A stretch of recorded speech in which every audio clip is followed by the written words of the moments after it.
Salut à tous, aujourd'hui dans cette vidéo on va parler des annonces de Tesla. Il y a vraiment pas mal de grosses annonces qui ont été faites notamment par Elon Musk jeudi dernier. Donc évidemment on va regarder ça ensemble et puis dans un second temps je vous dirai à la fin de cette vidéo si j'achète l'action et surtout à quel prix. D'ailleurs tu peux en profiter pour mettre un petit like à la vidéo, ça me permet de soutenir la chaîne et je te remercie grandement. Alors si on regarde ce qui a été annoncé jeudi dernier par Elon Musk, il faut savoir que la conférence a quand même duré 30 minutes. Ce qui est quand même peu au vu de ce qui a été annoncé notamment. Donc Elon Musk a décrit un monde où votre voiture n'a ni volant ni pédale, où un robot vous sert votre café du matin, ou un minibus sans chauffeur vous emmène au travail. Donc là déjà il a annoncé 3 projets. Et donc c'est le futur que Tesla vraiment promet dans les années à venir. Donc comme à son habitude, là on a Elon Musk qui est arrivé ici et il a livré plutôt un discours décousu avec des blagues, parfois des promesses audacieuses et des détails techniques parfois un peu nébuleux. Donc il faut savoir malgré tout, 3 annonces majeures ont émergé de cette présentation plutôt chaotique quand même. Je vous montrerai un extrait juste après. Notamment absent de la conférence toute mention de la Model 2. Il y a quelques mois, on avait parlé de la Model 2 qui est un modèle accessible autour des $25 000. Bon, il n'en a pas parlé, donc on ne sait pas dans quel sens va partir ce projet. Est-ce que c'est à l'abandon ou pas du tout, ou est-ce que c'est encore en réflexion? Il n'en a pas parlé en tout cas à cette conférence. Alors voilà, le robot taxi, c'est la star de la soirée, vraiment, c'est ce qu'on attendait. D'ailleurs, l'annonce était We Robot, donc ça veut dire nous sommes des robots. Donc clairement, là on avait l'axe un peu de la soirée et ça s'appelle le Cybercab d'ailleurs. Tesla l'appelle plutôt le Cybercab. Cependant, on note quand même sur son site que c'est noté Robotaxi. Alors, regardez cette vidéo, on a Elon Musk qui se rend à la conférence justement en Cybercab. Donc là, il arrive. Donc là, il va rentrer dans le Cybercab, donc dans le Robotaxi, on voit quand même que les portes s'ouvrent en automatique. Et il s'installe surtout côté passager. Donc là, on a les portes qui se referment automatiquement, c'est quand même assez classe.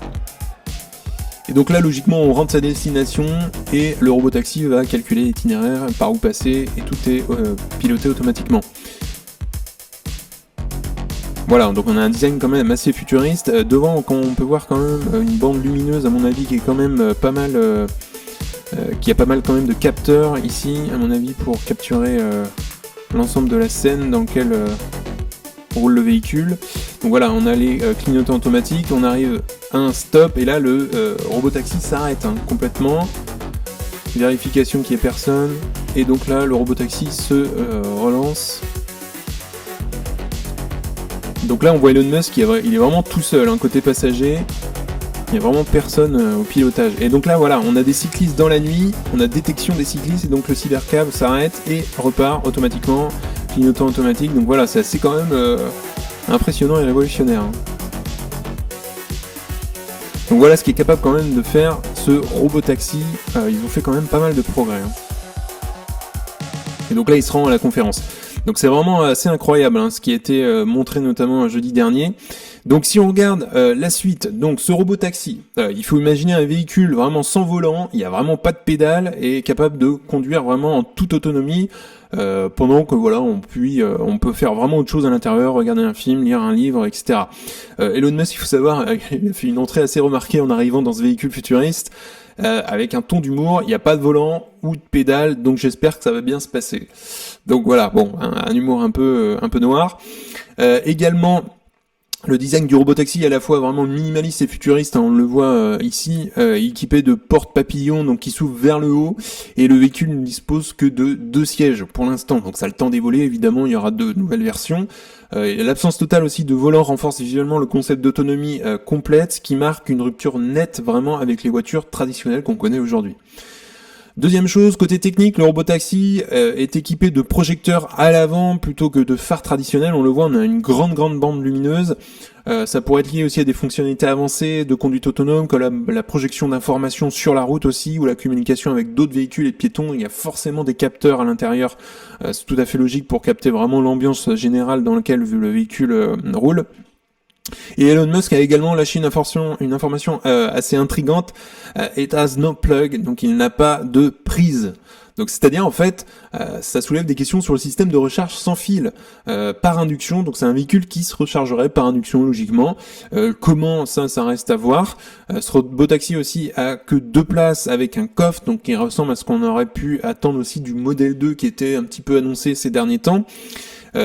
Véhicule aux allures futuristes, vraiment compact, donc vraiment plus compact que le Model 3 qu'on peut connaître nous aujourd'hui. Donc évidemment, si vous voyagez en couple ou avec un enfant, il faudra évidemment donc 2 taxis. Donc là c'est un petit peu problématique, je pense qu'ils vont évoluer là-dessus, sur la capacité de personnes. Donc voilà ce qui a été annoncé par Elon Musk, donc un discours autour de plusieurs arguments clés en faveur des véhicules autonomes. Donc le premier point en faveur du robotaxi, c'est la durabilité. Donc une utilisation plus intensive des véhicules pourrait réduire aussi significativement le nombre de voitures nécessaires, contribuant à un avenir plus durable. Deuxième point mis en avant par Elon Musk, c'est la sécurité. L'accent a été mis sur le potentiel des voitures autonomes pour sauver des vies, probablement en réduisant aussi les accidents dus à l'erreur humaine. Et puis enfin, un gain de temps qui a été mis en avant. Elon Musk a souligné les avantages pour les passagers qui pourront utiliser leur temps de trajet pour se détendre, dormir, travailler ou se divertir, pour regarder des films par exemple. Donc voilà, il y a un large écran à l'intérieur du Cybertruck, du Cybercab, et donc ça permet de regarder des films, voilà, des vidéos sur YouTube, on peut lire un livre, donc voilà, on est vraiment détaché de la conduite.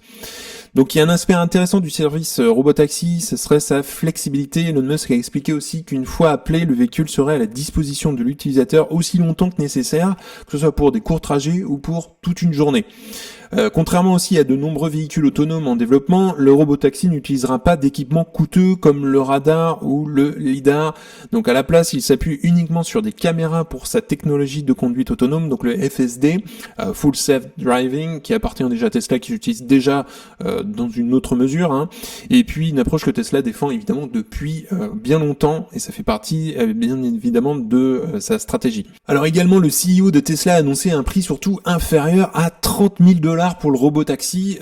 C'est quand même hyper accessible pour un robotaxi, surtout de première génération au monde, et avec quand même pas mal bourré de technologie. Donc les particuliers évidemment pourront l'acheter et pas seulement les entreprises. Elon Musk a également déclaré que Tesla prévoyait que les trajets en robotaxi coûteraient moins cher que les transports publics. Il a également ajouté que le coût moyen d'exploitation du Cybercab se situerait au fil du temps autour de 0,20 centimes de dollars par mile, ce qui donne environ 0,18 $ hors taxe pour effectuer 1,6 km. Donc pour vous donner une idée, en fait, il y a 30 km entre l'aéroport Charles de Gaulle et le centre de Paris. Donc pour 30 km, le prix hors taxe serait de 3,75 €, donc soit à peu près 4,50 € pour faire ce trajet-là. Donc voilà, c'est hyper accessible, c'est ce qu'il a en tout cas annoncé. Quant à la date de sortie, alors c'est encore une autre histoire. La production ne devrait que commencer, pas avant 2026. 2027, donc en connaissant les antécédents de Tesla en matière de respect des délais, il serait sage de prendre ces dates avec des pincettes. On a annoncé un modèle 2, au final on n'en sait rien. Donc voilà, ça devait être pour 2024, on n'a pas de modèle 2 au final, donc on va prendre avec des pincettes, mais on va s'en tenir évidemment à 2027 à peu près pour avoir les premiers robotaxis. Donc Elon Musk a fait une brève mention des modèles 3 aussi et des modèles Y actuels dans le contexte de la conduite autonome. Il a déclaré notamment qu'il prévoyait de lancer des voyages entièrement autonomes avec les modèles 3 et puis les modèles Y pour l'instant au Texas et en Californie, et ça ce serait pour l'année prochaine, donc pour 2025. Donc évidemment ça sera à suivre. Ensuite, quoi qu'il en soit, si Tesla veut commercialiser la conduite autonome de niveau 4, donc aujourd'hui on est sur des niveaux plutôt 3 aujourd'hui, ce qui signifie que le véhicule peut se conduire vraiment seul et dans certaines conditions sans avoir besoin d'un humain pour prendre le relais. Évidemment, il faudra prouver la sécurité. Tesla a fait l'objet aussi de nombreuses enquêtes fédérales pour des accidents mortels survenus alors que le système était en autopilote. Le système avancé d'assistance à la conduite de niveau inférieur de Tesla aujourd'hui, qui est en place déjà dans les modèles 3 notamment. Donc, deuxième annonce de Tesla, c'est le Robovan. Donc Tesla s'attaque aussi maintenant au transport collectif. Donc on a une sorte de minibus, donc c'est un véhicule autonome vraiment aussi, qui est capable de transporter aujourd'hui jusqu'à 20 personnes. Donc c'est possible qu'il y aura des nouvelles versions améliorées. Donc voilà, c'est un minibus évidemment. Donc cette annonce marque aussi une incursion intéressante que Tesla dans le domaine des transports collectifs. Pour l'instant, n'avait rien du tout dans ce domaine-là, et Tesla donc a jeté une pierre là-dedans. Donc ça pourrait évidemment potentiellement révolutionner les déplacements urbains et interurbains en offrant une alternative flexible aux bus traditionnels et aux services de covoiturage. Donc ce qui a été annoncé, voilà, on a à l'intérieur bien du RoboVan, donc on a quand même dans un endroit assez luxueux quand on regarde ça, une vingtaine de places assises. Évidemment, il y a de nombreuses questions qui restent sans réponse. Ça a été annoncé, on va dire plus sommairement, contrairement au robotaxi. Comment ce véhicule s'intégrera-t-il dans les infrastructures urbaines existantes? Quels défis réglementaires Tesla devra-t-il surmonter pour mettre en circulation des véhicules de transport collectif, surtout sans chauffeur? Voilà, on n'a pas eu de réponse claire là-dessus d'Elon Musk, on n'a pas eu de précision là-dessus. Donc affaire à suivre pour le RoboVan. Alors regardez ça, c'est l'arrivée du RoboVan, donc lors de la conférence, donc on a Elon Musk qui est ici. Et donc là, on a ce RoboVan, donc qui est, je rappelle, à une capacité de 20 places, et là on a 20 personnes qui vont sortir de ce RoboVan lors de cette conférence. C'est quand même assez incroyable. Hein. Ça, on s'attendait pas à ça. Hein. Pour le coup, ça, c'est vraiment une belle nouveauté.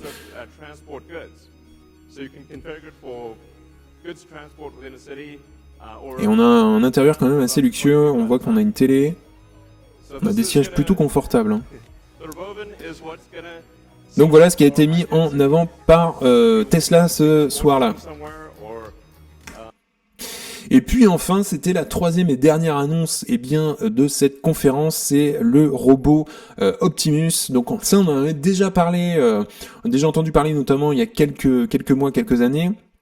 Donc un robot vraiment humain, le robot humanoïde de Tesla, c'est-à-dire que sera simplement votre ami, c'est ce qu'a dit Tesla, ce qu'a dit Elon Musk, et évidemment pourra devenir le plus grand produit de tous les temps, c'est ce que veut en faire Elon Musk. Donc des affirmations audacieuses évidemment, mais qui soulèvent aussi de nombreuses questions sur les capacités réelles de ce robot. Donc on a vu une bonne vingtaine défiler lors de la conférence. Donc pour démontrer les capacités d'Optimus, Tesla a mis ses robots à contribution pendant l'événement, les faisant servir par exemple des boissons aux invités, une démonstration qui était plutôt vraiment sympathique, mais qui reste loin des capacités avancées promises par Elon Musk. Alors il faut savoir qu'il a annoncé un prix potentiel entre 20 000 et 30 000 $ pour ce robot humanoïde. Donc un tarif qui semble étonnamment bas quand même pour un robot humanoïde avancé, surtout quand on connaît bien le coût des robots industriels actuels. Très élevé évidemment pour le grand public, hein. On peut pas se permettre, je pense aujourd'hui, de se payer un robot à 20 000 ou 30 000 $, sachant c'est que c'est à peu près le prix d'une voiture aujourd'hui, donc les choix sont vite faits. Alors ça c'est un extrait de la conférence d'hier soir, donc voilà, on voit les robots humanoïdes arriver, on a quelques-uns justement qui sont en train d'arriver par derrière, et donc si on avance un petit peu, je crois, voilà, on a quelques exemples qui ont été mis en avant par Tesla, réception du courrier, voilà, pour arroser les plantes, donc vraiment il l'intègre, le but c'est vraiment de l'intégrer dans une maison plus tard, hein, et d'assister certaines tâches au quotidien, jouer avec la famille, voilà ce qui a été mis en avant par Tesla. Alors bien évidemment, le défi de la réalité face aux promesses, comme souvent avec Tesla, ces annonces soulèvent autant de questions qu'elles n'apportent de réponses. L'entreprise a certes prouvé sa capacité à innover dans le passé, mais les défis techniques, réglementaires et éthiques liés à ces nouvelles technologies sont colossaux encore, mais je ne doute pas du tout de la capacité de Tesla à les réaliser et évidemment à innover et à croître dans le futur. Donc voilà, elle a fait beaucoup de promesses ici, ce soir, et évidemment, on a hâte de voir ça, ça a l'air prometteur en tout cas, je trouve. Deuxième chose, la conduite entièrement autonome promise depuis des années n'est toujours pas une réalité quotidienne fiable pour l'instant. Les systèmes actuels de Tesla, bien qu'avancés, nécessitent toujours la supervision d'un conducteur à l'heure actuelle. Hein. Le passage à une autonomie totale, sans volant ni pédale, représente un saut technologique considérable. Évidemment, il faut aussi des autorisations. De même, créer aussi un robot humanoïde polyvalent et abordable est un défi que même les géants de la robotique n'ont pas encore relevé. Et puis donc les robots actuels les plus avancés sont très spécialisés et sont extrêmement coûteux. Donc aujourd'hui on a des robots qui sont spécialisés pour une tâche dans une entreprise pour produire, on va dire, une pièce pour l'instant. Donc là on a un robot qui est annoncé pour 20 à 30 000 $ et pour servir dans le quotidien, dans les maisons, assister des familles, des personnes. Donc j'ai hâte de voir ça, comment ça va évoluer dans les années à venir, mais en tout cas ça a l'air très prometteur ces annonces-là qui ont été annoncées notamment par Tesla ce soir. Donc si on regarde un peu Tesla aujourd'hui en bourse, donc Tesla, aujourd'hui l'entreprise, elle cote à peu près à 238 $, donc on voit quand même Depuis le début de l'année, elle avait pas mal chuté, on a eu quand même un point assez bas le 22 avril autour des 140 $ l'action, et aujourd'hui on est à 240 à peu près, donc 100 $ de plus. Donc voilà, on le voit très clairement, c'est une entreprise hyper volatile qui réagit forcément aux annonces positives comme négatives. On a eu quand même un point le plus haut pour l'année 2024 à 263, pour l'instant on n'a pas été tapé plus haut, et on est quand même retombé en quelques semaines à 180, donc là on est reparti. Donc si on regarde même un petit peu plus loin, long terme, on a eu quand même un point assez haut à 400 $ en novembre 2021. Donc avec pas mal corrigé, on a eu un point le plus bas le 3 janvier 2023 à 112 $. Donc voilà, pour l'instant on tourne un petit peu, et c'est une entreprise qui est quand même assez volatile. Donc moi, aujourd'hui, pour conclure, je suis investi évidemment dans Tesla. C'est une entreprise que je trouve qui innove vachement, qui a encore beaucoup de croissance à l'avenir. On l'a vu ce soir, il y a vraiment de l'innovation, des projets à venir. On a eu 3 annonces, 3 projets. Aujourd'hui, Tesla, ça représente environ 6% de mon portefeuille. J'aimerais évidemment renforcer Tesla, d'après mes recherches, bien évidemment, autour des 170 $. Donc on l'a vu sur le graphique, on n'y est pas du tout pour l'instant. Faudrait qu'elle corrige encore plus, mais ça peut vite arriver vu que c'est une entreprise qui est quand même très volatile. Alors évidemment, c'est pas une entreprise qui est faite pour tout le monde. Ça dépend évidemment de ta stratégie d'investissement. Et donc, je crois évidemment dans le potentiel de croissance de Tesla et d'innovation. Alors évidemment, je le rappelle, je ne donne pas de conseils en investissement. C'est hyper important que tu ailles faire tes propres analyses, tes propres recherches pour être beaucoup plus serein évidemment dans tes achats d'actions. Évidemment, ça reste ton argent après tout. Alors pour terminer, si tu souhaites accéder à You Can Invest App, tu as accès à ma watchlist avec mes objectifs de prix. Tu as les meilleures actions sélectionnées avec plein de critères, et puis évidemment tu peux faire un DCF, donc estimer le juste prix à payer pour une action. Également, si tu souhaites analyser tes actions, tu as accès à FastGraph, c'est le site que j'utilise pour analyser les actions, donc tu as 25% de réduction lorsque tu t'inscris.